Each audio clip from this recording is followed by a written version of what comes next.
Hi అందరికీ, welcome back to my channel. రోజు ఇడ్లీ దోశ తిని బోర్ కొడుతుంది కదా. అయితే సింపుల్గా 10 మినిట్స్లో ఇలా గుంత పొంగనాలు ఆర్ గుంట పునుగులు ట్రై చేయండి. ప్రాసెస్ అయితే చెప్పేస్తాను చూడండి.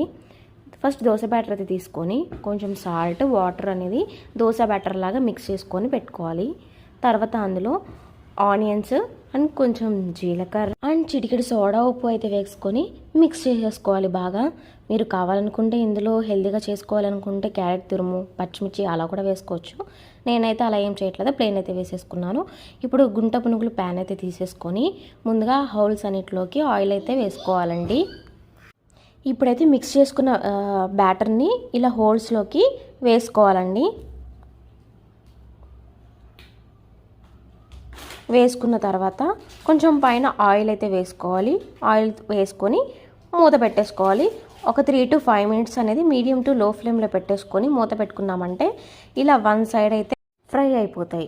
ఇప్పుడు వీటన్నిటిని మళ్ళీ ఇంకొక సైడ్కి టర్న్ చేసుకోవాలండి. ఇలా అన్నీ టర్న్ చేసుకున్న తర్వాత మళ్ళీ కొంచెం ఆయిల్ అయితే వేసుకోవాలి. ఆయిల్ వేసుకొని మళ్ళీ మూత అయితే పెట్టుకోవాలి. సేమ్ 3 to 5 మినిట్స్ అనేది లో ఫ్లేమ్లో మనం చేసుకున్నామంటే ఇలా ఫ్రై అయిపోతాయి. చూసారు కదా, 10 మినిట్స్లో చాలా సింపుల్గా గుంత పొంగనాలు అయితే అయిపోయాయి. మీరు కూడా ట్రై చేసేయండి. ఇంకెందుకు లేట్. Bye bye.